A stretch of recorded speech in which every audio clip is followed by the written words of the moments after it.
Aujourd'hui, toujours dans les leçons qu'on doit tirer de l'Épître aux Colossiens, parce qu'avant de sauter rapidement à d'autres livres, je pense que si on veut s'instruire, une des caractéristiques, une des choses que l'instruction nous demande, eh bien, c'est de la répétition. Les apôtres nous rappelaient finalement qu'ils ne se lassaient pas de nous répéter les mêmes choses, car cela était salutaire pour nous. Donc, pour apprendre quelque chose, il faut finalement dépasser certains degrés. Ceux qui ont déjà lu Søren Kierkegaard, c'est un genre de livre que tu lis avant de te coucher le soir pour t'endormir. Mais Kierkegaard, finalement, résumait que la connaissance avait comme 3 niveaux. Le premier niveau, souvent, qu'on a face à la connaissance, qui est un danger dans nos églises, c'est la connaissance au niveau esthétique. Dans le sens, même quand on écoute les informations, quand on va lire des choses, souvent, on peut écouter quelque chose qui nous est dit et esthétiquement trouver ça bien, trouver ça bon. Mais on n'a pas nécessairement réorganisé notre vie en fonction de ce qu'on a entendu. Donc, le premier niveau, finalement, à la connaissance, le danger, c'est de rester à un niveau simplement esthétique. On aime bien parler, puis on aime entendre des beaux discours, mais le danger, c'est niveau esthétique. Le deuxième niveau, ceux qui poussent un peu plus loin vont aller au niveau qu'on appelle éthique. Une connaissance qu'on cherche à appliquer, qu'on cherche à découvrir un peu comme la mécanique de cette connaissance pour savoir comment je réorganise ma vie en fonction de ce que j'ai appris. Et ça demande un peu plus d'effort, poursuivre un peu plus, une réorganisation pour sortir du côté simplement esthétique de la vérité à un niveau éthique. Mais le troisième niveau, qu'il nous rappelle, puis c'est intéressant ici, c'est la connaissance à un niveau religieux, au niveau de la croyance. Et ça, c'est le niveau le plus intéressant, parce que le but de la connaissance que Dieu veut nous donner, c'est pas simplement qu'on puisse contempler la vérité en disant « Ah, c'est donc beau ». Tu sais, combien de fois on peut entendre, je sais pas moi, des déclarations qui disent, par exemple, je sais pas moi, « L'argent ne fait pas le bonheur ». C'est esthétiquement beau, hein? Mais c'est assez rare qu'on ait vraiment organisé nos vies en fonction de ne pas faire de l'argent notre bonheur. Mais le niveau le plus profond, c'est que la parole de Dieu doit déloger mes anciennes croyances. Parce qu'on vient tous dans ce monde avec une croyance. Et puis pour prendre certains théologiens, comme par exemple un qui a bien développé cette forme de théologie, qu'on appelle un présuppositionnaliste, en tout cas présupposition, c'est Van Til, Cornelius Van Til. En étudiant les Écritures et en cherchant profondément qu'est-ce que le péché produit dans l'être humain pour que, contrairement à ce qu'on pourrait penser quand on se compare les uns aux autres de manière esthétique, et même quand on va un petit peu plus loin en se comparant les autres au niveau éthique, on oublie finalement qu'on a tous en partant la même croyance. On est des ennemis de Dieu. La Bible nous révèle un secret profond qui nous anime. Nous sommes, par naissance en Adam, tous des ennemis de Dieu. En d'autres mots, c'est facile et c'est même fascinant pour l'homme naturel d'apprécier comme un trésor à toutes les fois qu'il trouve un dicton, une impression qui met Dieu coupable. J'écoutais dernièrement un sondage qui a été fait aux États-Unis chez même les évangéliques, chez les chrétiens évangéliques américains. Et puis, l'auteur disait que la question était, est-ce que vous croyez que la nature humaine, elle est quand même fondamentalement bonne? Et le survol révélait que 43% des évangéliques sondés croyaient que l'être humain était fondamentalement une très bonne personne. Et l'auteur du sondage dit, est-ce que vous réalisez que l'impression esthétique, c'est de s'inspirer de toutes sortes de bonnes choses que les gens font pour dire, ben oui, c'est vrai, on est fondamentalement bon quand même. Mais si je lis les Écritures disent de nous, entre autres dans Éphésiens chapitre 2, verset 3. Nous tous aussi, parce qu'il parle en tant que Juifs croyants en Jésus-Christ, il parle à des non-Juifs ici, que les Juifs en passant méprisaient de manière très forte. Les païens avaient vraiment une manière de vivre tellement éloignée de manière éthique des Juifs, que c'est sûr que les Juifs méprisaient finalement toute l'éthique finalement païenne. Mais il dit, nous tous, en incluant les Juifs aussi, nous tous aussi. Parce qu'il dit, en passant, avant on était des gens qui étaient agités par le prince de l'air, l'esprit qui agit maintenant dans les fils de la rébellion. Nous tous aussi, nous étions de leur nombre, et nous vivions autrefois selon les convoitises de notre chair, accomplissant les volontés de la chair et de nos pensées, et nous étions par nature des enfants de colère, comme les autres. Donc, on est fondamentalement, lorsqu'on est dans ce monde, on est tous des enfants de colère, des fils de rébellion. Rébellion contre qui? La rébellion contre Dieu. Nous lui refusons d'être le roi de sa création. Et ce n'est pas surprenant aujourd'hui, plus on s'éloigne de Dieu, plus les gens décident d'être Dieu de leur vie et ils se font des nouvelles règles qui vont totalement à l'encontre de la parole de Dieu, au point d'en faire de plus en plus une loi qui déclare bien le mal que Dieu déclare mal. Vous avez juste à relire finalement la définition que Paul en donne dans Romains chapitre 1 et vous allez avoir finalement une réponse comme quoi que par nature, nous sommes tous des enfants de colère, des enfants de rébellion. Donc, qu'est-ce qui produit cette rébellion? Je pourrais dire, c'est plus que l'éthique, c'est une croyance, c'est religieux. On est religieusement contre Dieu en partant dans cette vie. Il y a une croyance de base. Et c'est pour ça que, sans l'œuvre du Saint-Esprit, sans cette grâce particulière, faites attention de bâtir finalement une vie chrétienne, puis surtout une annonce de l'Évangile sur la puissance de convaincre les gens juste au niveau éthique ou même surtout esthétique. Parce que si une personne n'est pas née de nouveau et que vous avez réussi à mettre de l'avant le côté esthétique, eh bien, comme il est arrivé au Québec, c'est drôle, quand j'étais petit, ça ne fait pas si longtemps que ça, là, 50 ans, 60 même, eh bien, finalement, quand j'étais jeune, tout le monde s'appelait chrétien. Même quand tout le monde passait par les eaux du baptême, et tout le monde recevait, si je ne me trompe pas, les petits gars étaient tous appelés d'abord Joseph, puis toutes les petites filles étaient appelées Marie. Hein? Donc, on nous mettait vraiment dans la Sainte Famille en partant. Et comment ça se fait qu'en moins de quelques années, ça a pris quelques chanteurs pour finalement réallumer les braises de la colère contre Dieu? On a littéralement réallumé, au fond, les braises. La vraie croyance en Adam, c'est, comme il est dit dans le psaume 2, « Dégageons-nous de ces liens ». Les peuples du monde entier vont toujours chercher continuellement à se dégager des règles que Dieu a imposées, mais comme Paul le rappelle aux Athéniens, quand il va prêcher l'Évangile là-bas, toute l'humanité est appelée à un jugement.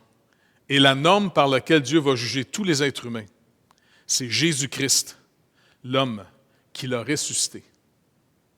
Et il savait très bien qu'à moins que le Saint-Esprit agisse sur les Athéniens, ou Dieu les laisse aller dans leur propre choix de rébellion, ou Dieu déchire le voile. La majorité se sont moqués de Paul en disant « OK, c'est beau, résurrection de la chair, ben oui. » Là, il parle à des gens qui sont dans une doctrine, qui sont dans une croyance chez les Grecs, que quand tu meurs, tu t'en vas dans le monde de l'idée. Et tu t'es débarrassé d'une expression qu'on a tous, tu sais, de ta cage. C'est comme si le corps était une cage, une prison à l'âme. C'est pour ça qu'on a une cage thoracique. Quand on s'ouvre, tu peux sortir. Donc, si on part à partir de ce point-là, ça nous rappelle qu'une chose. Qui peut prier? Et puis, c'est le titre que je veux donner au message aujourd'hui. Est-ce qu'on a un livre dans la Bible qui nous apprend à prier? Donc, vous vous rappelez, dans Luc 11, verset 1, les disciples de Jésus viennent le voir un jour pour lui demander « Seigneur, Jean le Baptiste, il a appris à ses disciples à prier. Jean-Baptiste a appris à ses disciples comment prier. Et il se retourne vers le Seigneur parce qu'ils l'ont vu, lui, Jésus. Ils l'ont vu régulièrement aller à l'écart pour prier. Souvent, Jésus se levait très tôt le matin avant que le soleil se lève pour aller à l'écart, pour intercéder, prier, chercher la volonté de son Père. Parce qu'oubliez pas, Dieu s'est incarné en être humain véritable. Et l'homme de lui-même ne peut rien faire. Jésus lui-même dit, je ne fais rien de moi-même. Là, on parle de l'homme le plus parfait de la planète, sans péché. Et là, on comprend mieux c'est quoi le péché. Il est sans péché, en d'autres mots, il n'est pas séparé de Dieu, qui est la source de son comportement, de sa vie, de ses actions, de tout ce que Dieu a planifié. Nous, par contre, comme les disciples l'ont constaté, ils ont réalisé à force de vivre avec Jésus qu'eux ne savaient pas prier. Tu ne vas pas demander à quelqu'un de t'apprendre quelque chose que tu sais. Et ils ont demandé au Seigneur, enseigne-nous à prier. Ils n'ont pas dit, enseigne-nous sur la prière. Ils n'ont pas juste dit, apprends-nous des notions théologiques sur la prière. Ils ont dit, enseigne-nous à prier. Et Jésus leur a dit, voici comment vous devez prier. Et quand vous étudiez finalement la prière que Jésus leur apprend, qui est le fameux « Notre Père », surtout la version dans Matthieu qui est plus élaborée que celle dans Luc, vous allez constater finalement que c'est tout ce qu'il faut. C'est tout ce qu'il faut. Et ça commence d'abord par Dieu, contrairement à notre nature humaine qui commencerait d'abord par nous à faire connaître nos besoins. On commence d'abord par Dieu, notre Père. Et intéressant de voir ici qu'il permet maintenant, à cause de l'œuvre qu'il va accomplir, que l'être humain, en Jésus-Christ seul, en lui, il va pouvoir dorénavant appeler son Créateur, son Rédempteur, son Dieu, Abba, Père, ou comme on pourrait dire dans notre langage populaire, Papa. Mais si vous remarquez, il ne dit pas au singulier, il dit au pluriel. Notre Père. Il n'a pas dit quand vous priez, dites « mon Père ». Pourquoi notre Père? Parce qu'il y a une notion aussi qu'on doit apprendre dorénavant. Vous et moi, si on est sauvés et rachetés en Jésus-Christ, on appartient à un peuple. On n'est pas juste des individus solo tout seuls. On est un peuple, et un peuple, en passant, quand vous étudiez même les peuples d'aujourd'hui, pensez à quelqu'un de très riche aujourd'hui qui a réussi sa vie dans le monde des affaires. Bill Gates. Est-ce que tu connais un petit peu son histoire? Comment ça a commencé? Ça a commencé dans son garage. Hein? Il était jeune, il a commencé à travailler pour se faire des petits ordinateurs. Hein? Et puis, c'était peut-être une joke. Imaginez à l'époque si il vous aurait dit, tu pourrais-tu investir dans ma compagnie? Ça serait intéressant. Ce gars-là, finalement, il est devenu un hyper, même pas millionnaire, il est milliardaire, si je ne me trompe pas. Hein? Il y a des milliards, là, monsieur. Avec des milliards, tu es moins inquiet pour savoir si tu vas être capable de payer ton compte d'Hydro-Québec à la fin du mois. Maintenant, cet homme n'aurait jamais pu devenir millionnaire s'il n'avait pas été dans une société, dans un clan, dans un groupe. Est-ce que vous réalisez que même les gens qui ont réussi le plus leur vie, on les admire tous comme étant des héros incroyables, mais ces gens-là ne sont jamais sans un groupe? Vous savez que même des nations qui, quand ils voient des crises économiques arriver, par exemple en Europe, bien, les nations qui produisent comme la Chine, il y a quelques années, ont investi énormément d'argent en Europe quand ils ont vu l'euro commencer à planter. Parce qu'ils se sont dit, si ce marché-là s'effondre, nous, on ne peut pas devenir riches à moins qu'il y ait des gens qui achètent notre produit. Donc, tout le monde est en train de réaliser qu'il nous faut un marché. Il nous faut une communauté. Alors, le Seigneur Jésus-Christ nous rappelle que le croyant aussi doit avoir une communauté. Et donc, ça vous met clairement pourquoi on doit appartenir à une église locale. Pas juste à l'église universelle. Je me rappelle, j'avais déjà lu un auteur qui rappelait des gens qui méprisaient souvent l'église locale par orgueil. Tu peux juste mépriser une église locale en pensant « moi, j'ai dépassé ça ». Imagine-toi, tu as dépassé ça. Ben oui. Tu es assez dépassé. Et puis, finalement, il disait qu'un jour, un de ces messieurs très, très spirituels était venu le voir et puis il se disait missionnaire, et puis il voulait voir si il pouvait avoir un soutien financier de la part de ce monsieur et des autres, de son Église, entre autres. Et puis l'homme en question lui pose, « Mais attendez, vous, de quelle Église locale vous venez? » « Non, moi, je suis de l'Église invisible, de l'Église universelle, l'Église invisible. » « Ah, bon, d'accord. Alors il dit, « OK, d'accord, je vais vous donner un don. » « Ah, bon, merci. » Fait qu'il fouille dans ses poches, il fait ça, et il fait juste ça.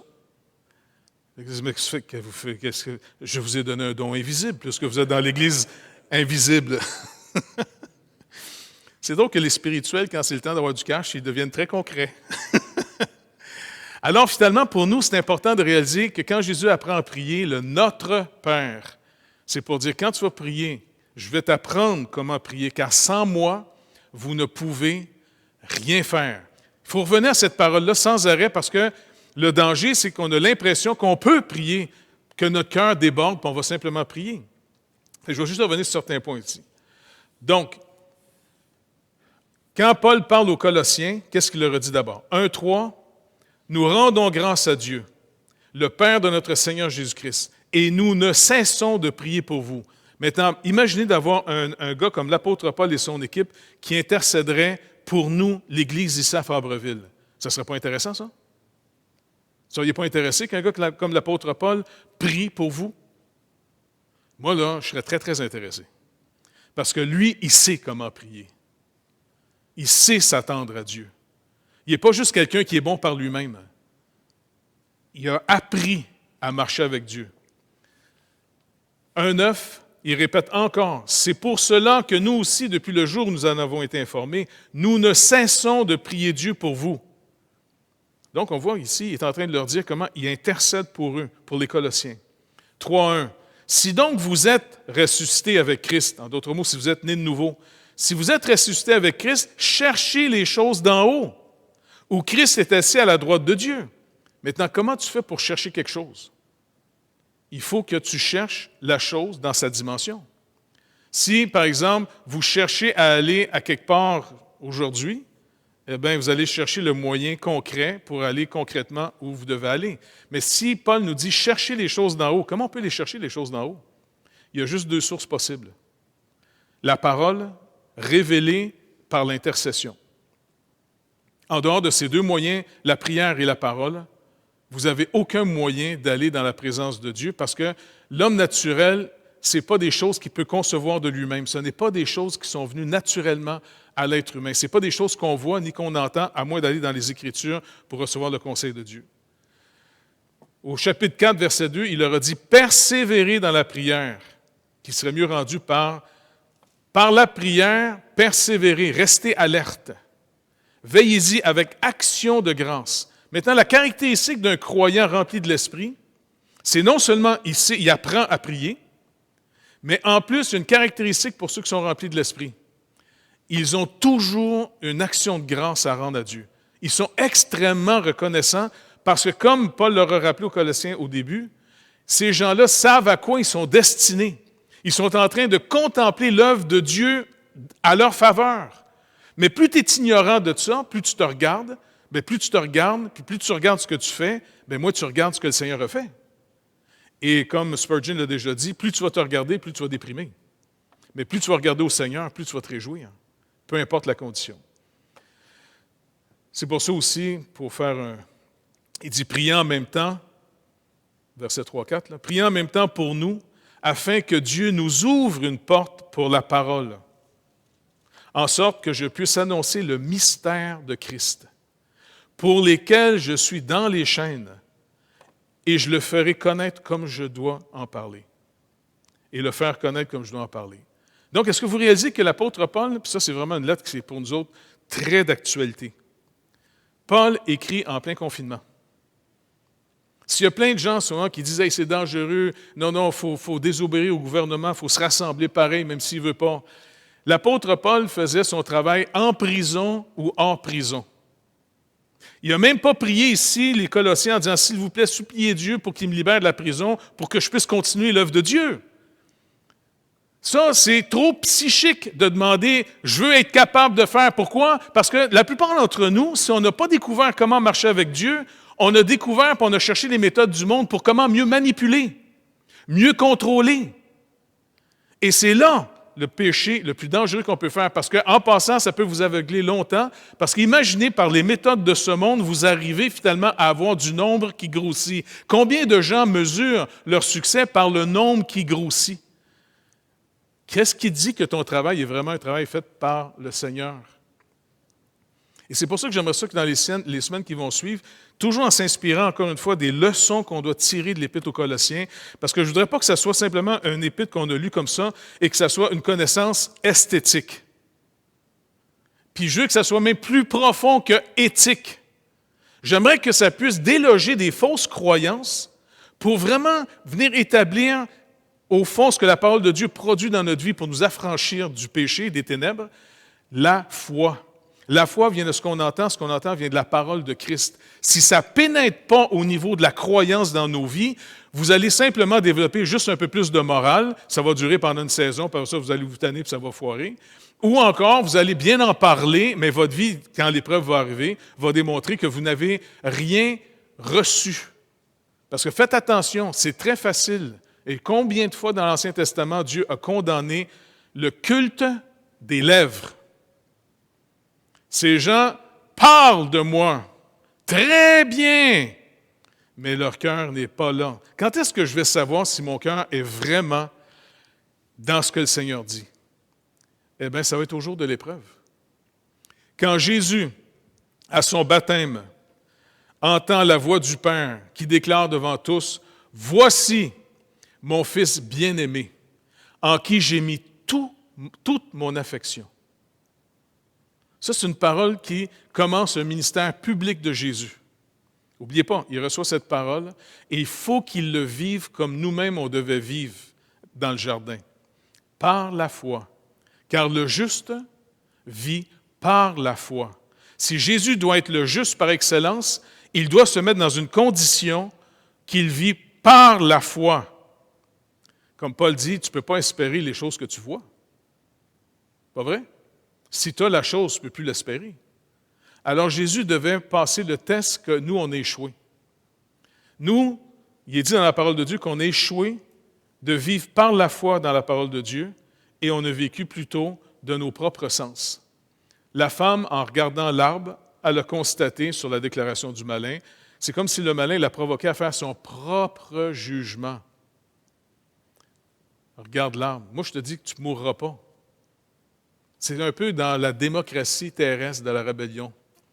Il y en a juste un qui a le droit de parler. Et là, on ne permet pas aujourd'hui à Dieu d'être le seul qui a le droit de parler.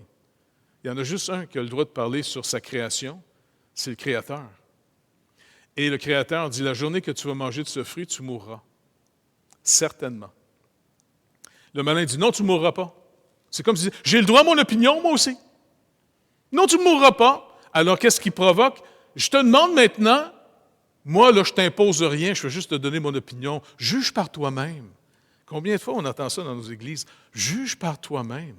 Moi, souvent, quand je parle de l'Évangile aux gens, puis les gens disent, arrête donc de me parler de la Bible tout le temps. Donne-moi donc ton opinion à toi. Souvent, je leur dis, non, tu ne veux pas savoir mon opinion, mon chum, ça ne donne absolument rien, mon opinion. Puis les gens, ça les fatigue que je leur parle toujours de la Bible. Non, tu prêches tout le temps. Oui, c'est ma vocation d'être prêcheur. Tant pis pour toi. Je ne te parlerai pas d'autre chose que ce que la parole va dire. Je ne sers absolument à rien d'autre que de chercher ce que Dieu dit pour te le dire. C'est tout. Donc, tu ne veux pas savoir ce que je pense naturellement. De la même manière, je ne veux pas être méchant avec toi, mais je ne suis pas non plus tellement intéressé de savoir ce que tu penses. Car il y en a juste un qui a le droit d'établir les règles, c'est l'auteur, le Créateur. Et le malin a provoqué la femme et l'homme qui était à côté d'elle qui n'a rien dit, parce que des fois, il y a des gens qui ont le don de pécher par mandat. Le gars en disant rien, tu sais, il y a des gens des fois qui laissent une situation aller pour, au fond, faire ce qu'ils veulent, mais sans que ce soit eux qui l'aient fait. Tu sais? Ça pourrait m'arriver. Quand tu es peureux de nature, c'est ce que tu fais habituellement. Et la femme, qu'est-ce qu'elle fait? Elle juge elle-même l'arbre. Et selon ses sens à elle, L'arbre a l'air très bon, il n'a pas l'air mauvais pantoute, il n'a pas l'air pourri, le fruit a l'air beau. Il a l'air d'être même capable d'ouvrir l'intelligence. Bref, elle juge tout le bien de cet arbre et son jugement lui dit, moi je pense que c'est bon ça. Jésus nous dit, je reviens encore à cette parole, il faut qu'elle soit une croyance, pas juste une esthétique et surtout pas une éthique. Sans moi, vous ne pouvez rien faire. Dans l'Ancien Testament, il dit la même parole différemment. Si ceux qui bâtissent la ville la bâtissent sans l'Éternel, ils bâtissent pour rien. Ceux qui gardent une ville que Dieu ne garde pas, ils la gardent pour rien. Faisons attention d'être dans des choses que Dieu ne nous a pas appelées. Faites attention de dire, non, c'est bon. Ève aussi, elle a dit que l'arbre était bon. Il était agréable à la vue, il y avait tout ce qu'il fallait. Non, selon son jugement, il était bon. Alors finalement, apprendre à prier, c'est une leçon qu'on doit demander au Seigneur. Parce que c'est un défi pour beaucoup d'entre nous, prier. Parce qu'en réalité, on s'aperçoit assez vite que beaucoup de gens, des fois, peuvent avoir prié et ça ne marche pas. Maintenant, si on veut développer une vie de prière devant Dieu de manière efficace, eh bien, il faut trouver un livre qui nous enseigne comment prier. Vous savez, il y a une série de livres dans l'Ancien Testament qui servent des instructions pratiques sur comment faire. D'abord, qu'est-ce qu'on doit croire et qu'est-ce qu'on doit faire, et c'est esthétiquement agréable après. Par exemple, le Cantique des Cantiques. C'est un livre qui a été écrit pour décrire, au fond, la relation conjugale, un homme et une femme. Il y a une sagesse là-dedans absolument inouïe. Et c'est pour ça qu'on peut même l'appliquer à l'Église et Christ de manière spirituelle, mais ce n'est pas juste spirituel. C'est aussi carrément comment un homme et une femme peuvent apprendre à s'aimer selon les règles de l'auteur. Il nous a créés mâles et femelles, il nous a créés complémentaires, alors inévitablement, ça s'apprend s'aimer. Tu n'y vas pas juste par le feeling, parce que combien de gens, ils vont juste par le besoin. La Bible condamne souvent d'aller que par le besoin. C'est l'amour qu'on appelle éros. Dieu ne nous a jamais commandé d'aimer de manière éros les autres.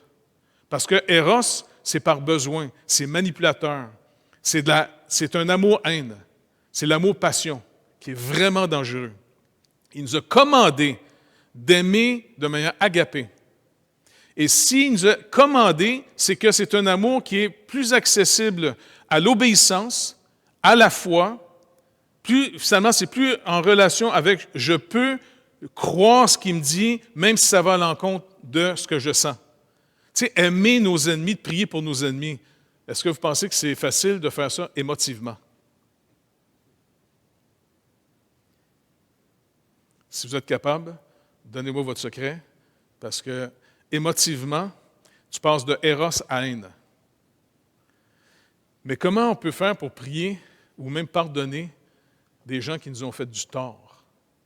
C'est agapé. Et agapé, c'est un acte de foi. Je vais vous donner un exemple d'un acte de foi. Paul va sortir l'exemple d'Abraham. Et Dieu, est-ce que vous avez remarqué des fois que Dieu a le don de nous épuiser? Pas vrai? Comme on dit, il n'est jamais en retard, mais il est rarement en avance. Et souvent, il attend qu'on arrive au bout de nous-mêmes. Il appelle Abraham de son pays, dans le pays de Ur. Et là, il dit, quitte ton père, ta mère, ta patrie, et va dans le pays que je vais te montrer. Fait qu'il part. Hein? Le gars s'en va avec sa femme. Il quitte un beau pays en passant. Il quitte un pays bien organisé. Les archéologues ont découvert finalement qu'au temps d'Abraham, les villes étaient bien développées, avec même, en passant, juste des égouts même fermés. Ça a l'air élémentaire, ça, vous allez me dire, mais dans la plupart des pays du monde de l'époque, là, les égouts, c'était dans la rue. Tu comprends? Et puis, il quitte un lieu vraiment bien organisé, une belle ville, tout est, tu sais. Et puis, en plus, il était sûrement d'une famille importante, il avait des moyens. Il est parti, il était riche, le gars. Son père était riche. Et la famille est convaincue, son père part aussi avec son frère, puis tu sais, ils partent toute la famille. Jusqu'arrive en Chaldée. Et là, Dieu va encore lui dire, quitte ton père et ta mère. Et c'est là que son père meurt. Il dit, OK, ça m'aide à partir. Parce que Dieu, il fait une promesse. Je vais faire de toi le père d'une multitude. Mais le monsieur, il était déjà marié quand il a reçu la réponse, tu sais, l'appel de Dieu. C'est tellement encourageant, cette histoire-là. Il est marié avec une madame stérile. Puis il y a même des gens qui ont dit, non, ça devait être lui, on passe toujours ça sur le dos de la femme. Non, non, non, non, non, non, c'était elle. Malheureusement, elle était stérile. Lui, il n'était pas stérile. La preuve, quand il a marié plus tard, à 100 ans passés, Kétura, il y a eu d'autres enfants. Donc, ça a l'air que le gars, il était encore capable. Mais la madame était stérile. Mais c'était voulu de Dieu. Parce que le plan de Dieu se fait beaucoup plus dans la faiblesse que dans la force. En Adam, on veut beaucoup de force, beaucoup de moyens parce qu'on se sent seul et on veut faire même la volonté de Dieu avec des moyens. Tandis que Dieu dit, non, tu n'as pas besoin de moyens, tu as besoin de moi. Tu as besoin de me trouver. Tu vas me trouver à la croix. Et la croix, c'est toujours le lieu où est-ce que j'ai plus les moyens. Parce qu'on attend qu'il nous donne sa volonté. Il sera toujours pourvu dans la volonté de Dieu. Bref, Dieu, finalement, le tient comme ça jusqu'à ce que sa femme craque. Puis à un moment donné, elle dit, écoute, tu vas coucher avec ma servante. Les lois de l'époque permettaient, tu sais, les mères porteuses. Parfait. Il couche avec Agar. Il va avoir Ishmaël. Et puis là, il est content, c'est réglé. OK, on a aidé Dieu. Parce que des fois, les chrétiens ont l'impression qu'il faut aller aider Dieu un peu. Il fait des promesses, mais il a oublié de fournir le stock. T'sais, fait qu'on essaie de trouver le stock et puis on va, tu sais. Et là, le Seigneur, il le revisite encore, vous vous rappelez? Des années plus tard, des années et des années. Nous autres, des fois, on attend juste un mois ou deux. Ah, ben là, wow! Lui, des années, des années. Toi, tu parlais sûrement, tu sais, de l'ange Gabriel, Michel, tu sais. Il me conte une joke avant qu'on arrive, ça. Et puis, finalement, il attend qu'Abraham, il sait très bien qu'Abraham est au bout de se faire accroire des histoires. Il est au bout de l'esthétique et même de l'éthique. Il est au bout d'y croire. Là. En d'autres mots, il ne couche plus avec sa femme. Ça fait que Dieu dit, non, j'ai dit, gars, l'année prochaine, tu vois, tu sais. Ah, il dit, regarde, c'est arrangé, bénis Ishmaël, bénis ça, on l'a réglé ton problème. Il dit, non, est-ce que tu crois qu'il y a quelque chose d'impossible pour moi?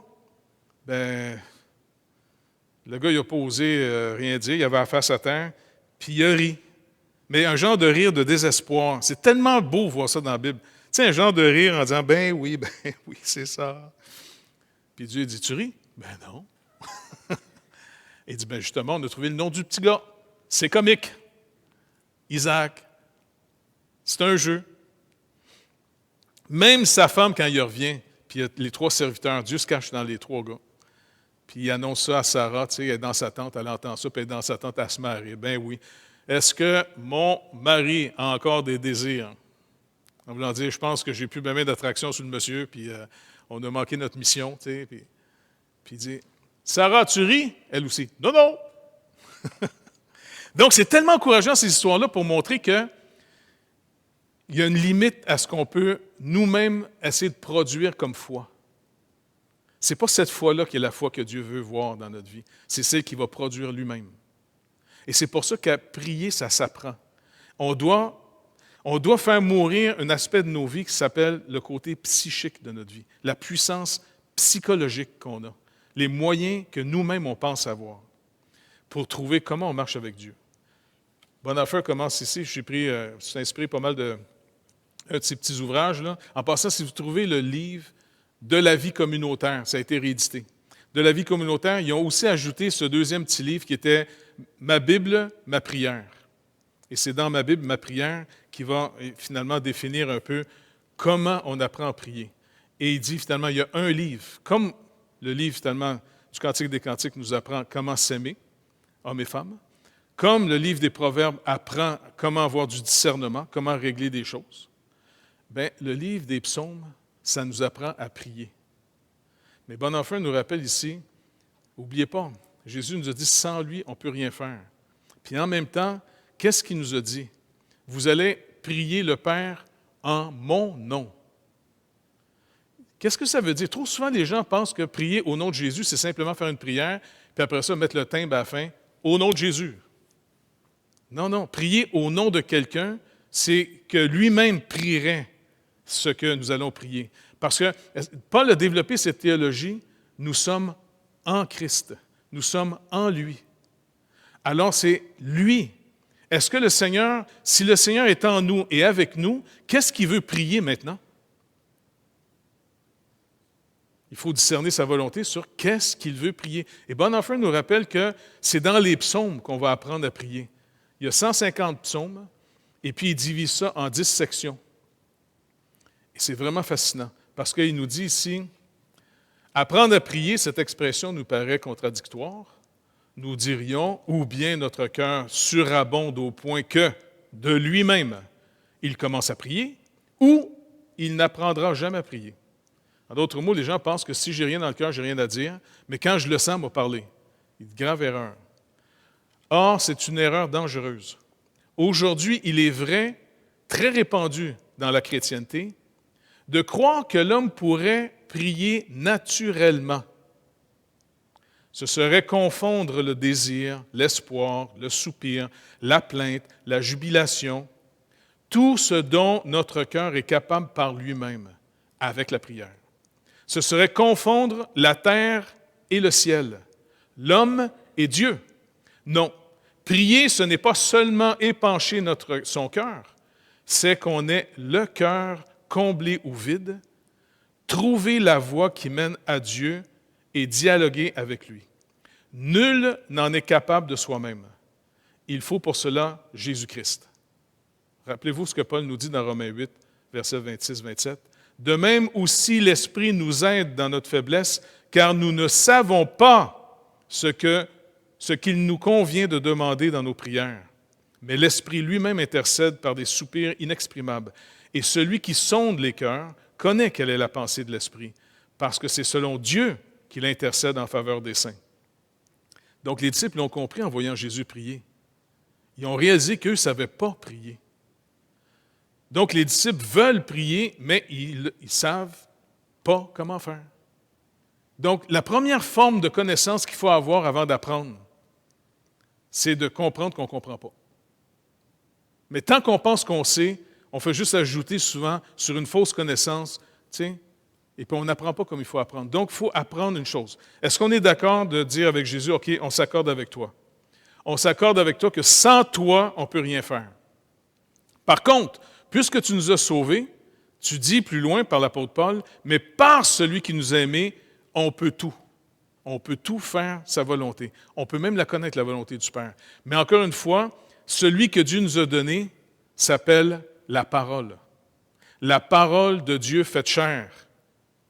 Et ce n'est pas pour rien que le malin, la première chose qu'il va essayer d'enlever à une église, c'est toujours la parole.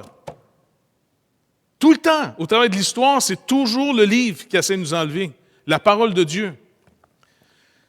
Maintenant, aujourd'hui, il y a un danger. On a même tellement accès à l'information biblique que peut-être malheureusement, on ne chérit pas la parole comme on doit la faire. Donc, je pense qu'on peut apprendre d'abord en demandant au Seigneur. OK, Seigneur, on va s'accorder avec toi. Je ne le sens pas que je ne sais pas prier, mais je vais m'accorder avec toi pour te dire ce que tu nous as dit. Sans toi, on ne peut rien faire. Toi, tu es la parole de Dieu faite chair que le Père nous a donnée. Il nous a donné la parole non seulement que tu sois à l'extérieur de nous pour nous enseigner comme un enseignant, mais te dis à tes propres disciples, il vous est avantageux que je m'en aille, parce que je vais revenir. C'est l'Esprit Saint qui va revenir en nous. Et là, le Seigneur va venir en nous pour continuer son ministère. Et il dit, tu vas dorénavant devenir mon corps. Il ne devient pas une roue de secours pour nos vies. Nous sommes baptisés en lui pour continuer finalement le ministère de Jésus par le Saint-Esprit au moyen de la parole écrite pour apprendre à prier et à marcher dans les œuvres que lui a préparées d'avance pour qu'on y marche. L'apôtre Paul nous dit, nous sommes, de Dieu, là, son ouvrage, créé en Jésus-Christ pour des œuvres préparées d'avance afin qu'on y marche. Donc, c'est dans ce sens-là, je pense qu'on est dans un temps béni, un temps de confinement qui nous rend confus parce que ça nous enlève tous nos moyens naturels. Par exemple, s'assembler, c'est bien plus efficace quand on s'assemble, pas vrai? Maintenant, le Seigneur dit, c'est vrai, c'est plus efficace, mais est-ce que vous pensez que l'apôtre Paul avait que des moyens efficaces? Comment il a développé cet homme? Lui, plus que tous les autres apôtres, il nous le dit lui-même dans l'Épître aux Corinthiens, lui, plus que tous les autres apôtres, il a travaillé plus que tous. Mais il dit, non pas moi toutefois, mais la grâce de Dieu. Mais écoutez, le gars, là, avec peu de moyens, tu sais, il n'y avait pas Facebook, là. Il n'y avait pas de moyens. Il était persécuté. Il était malade. Il était faible. Le gars, il était souvent en prison pendant des années.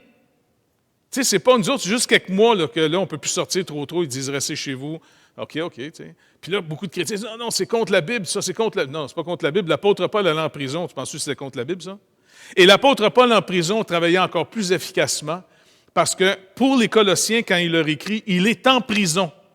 Et il dit, nous ne cessons de prier pour vous. Alors, en ayant pu d'autres moyens, c'est un homme qui a développé énormément le dialogue avec Dieu. Et il l'a appris. Bonhoeffer rappelle une illustration très intéressante. Comment avez-vous appris à parler?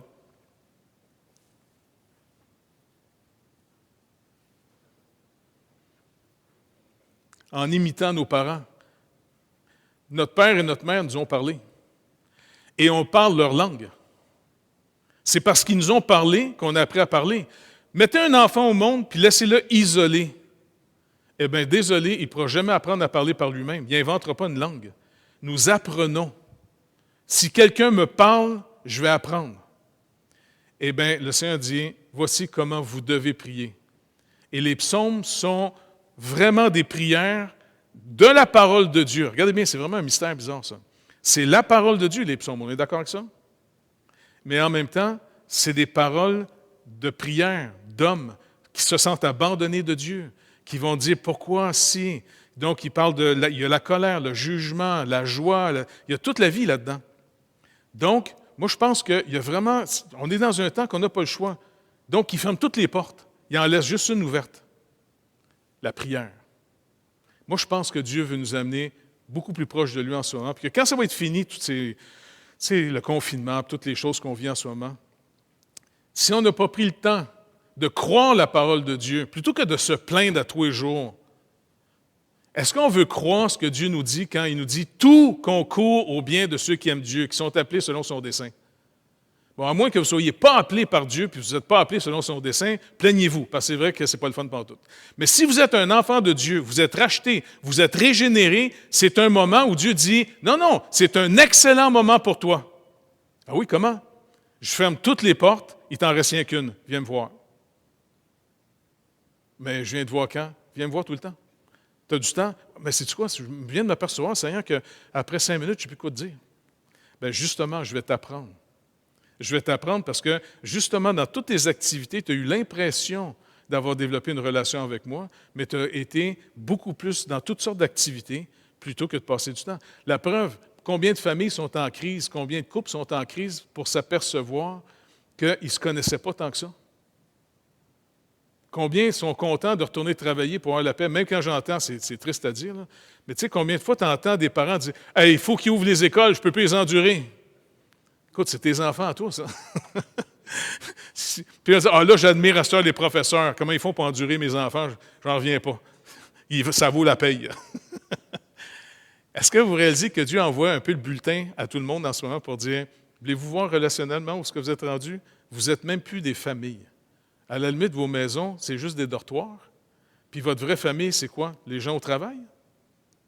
C'est avec eux autres, vous avez plus de communion? Pas surpris qu'il y ait tellement d'adultère, de fornication, puis de péchés qui se font finalement dans le travail, parce que les gens disent, non, c'est là que je vis. Non, ma secrétaire me comprend tellement plus. Tu réalises que tu passes 8 heures par jour avec elle, puis tu passes à peine 15 minutes avec ta femme? Le Seigneur dit, bien, ça peut être la même chose, moi puis toi, là. Tu es dans toutes sortes d'activités, en passant même religieuses. Tu peux être dans bien des activités religieuses, puis le Seigneur dit, quand est-ce que je t'ai demandé de faire ça, toi? Non, mais c'est la bonne chose à faire. Oui, Ève aussi a pensé que c'était la bonne chose à faire. Dis-moi quand est-ce que je t'ai dit de faire ça. N'oubliez pas, il va y avoir un jugement final sur nos vies. Il ne faudrait pas entendre le Seigneur dire, je ne t'ai jamais connu, ouvrier d'iniquité. On ne veut pas entendre ça. Donc, je nous propose de demander au Seigneur en tant qu'Église, puisqu'on est dans un confinement, c'est un temps comme si on était en prison avec l'apôtre Paul. Et qu'est-ce qu'il faisait comme activité principale? Eh bien, il envoyait des lettres. On peut se téléphoner. C'est des lettres sonores. Ou s'envoyer des courriels. pour s'encourager, pour s'édifier selon la parole de Dieu. Mais surtout, si on apprenait à prier, surtout que le Seigneur nous envoie notre bilan par disant « Hey, c'est vrai. Est-ce que je sais prier? Est-ce que je peux passer 1 heure ou 2 avec le Seigneur puis d'être bien dans sa présence? » David dit « Une journée dans tes parvis vaut mieux que 1000 ailleurs. » Nous autres, on est quasiment en train de se dire « Une journée dans les parvis de Dieu, non, c'est mieux 1000 ailleurs. » Il me semble que c'est plus productif. Le Seigneur dit « Non, tu n'as rien compris. » Paul vient dire aux Colossiens « Priez pour qu'une porte s'ouvre pour la parole. » Combien d'évangélistes, des gens qui ont à cœur l'évangélisation, combien de temps vous priez jusqu'à ce que vous voyez que Dieu ouvre une porte? Ou bien vous êtes juste des vendeurs de savon qui s'en vont écœurer tout le monde? Tout commence avec la prière. Mais on ne sait pas prier. Donc, on peut demander au Seigneur, c'est ce que je nous propose, « Seigneur, apprends-nous à prier. » Et le Seigneur, il ne va pas nous dire non, car c'est tellement selon sa volonté. Donc, je nous propose qu'on explore ce domaine-là pour les semaines qui suivent. D'accord? Alors, Père, on est sûr souvent qu'on est très relationnel, mais dans ta parole, tu nous montres que ce n'est pas l'homme naturel qui peut recevoir ta parole. Et ce n'est surtout pas notre côté naturel qui peut naturellement comprendre ta volonté. Ça, c'est les secrets que tu dis, que tu révèles à ceux qui t'aiment. Prier, qui est développer la relation avec toi, qui est le privilège le plus grand qu'on peut avoir, est souvent considéré malheureusement par nous, pour beaucoup de gens, comme un fardeau. Seigneur, d'abord, je veux te remercier énormément parce qu'il y a un groupe dans notre Église, par Denise Dallaire, par aussi Marc-André. Il y a un groupe d'intercesseurs qui veulent apprendre à prier. Et déjà, tu nous montres que tu nous attends dans ce domaine-là parce qu'on reçoit, en réponse aux intercessions que ces gens-là développent, apprennent à prier avec toi, on reçoit beaucoup de réponses de gens que ça a marché. Et donc, ça produit une autre chose que tu attends de nous, l'action de grâce, le remerciement. Parce qu'on est conscient que tu es vraiment au milieu de nous, tu agis. Alors, s'il vous plaît, Père, tu dis que tout concourt au bien de ceux qui t'aiment, qui sont appelés selon ton dessein, selon ton plan. Puisque rien ne t'échappe et tu es souverain, alors cette période aujourd'hui, plutôt que de se plaindre ou d'avoir peur, que je ne sais pas, moi, toutes sortes de choses qu'on peut imaginer, là, qu'on puisse s'en servir au contraire, comme Paul quand il était en prison. Ce n'est pas la meilleure condition humaine, mais en prison, cet homme, pendant 1 an ou 2, des fois en prison, il a développé une marche avec toi très intensive. Même si à se demander quasiment si le malin ne voulait pas le libérer de la prison tellement que c'était contre lui qui faisait mettre Paul en prison.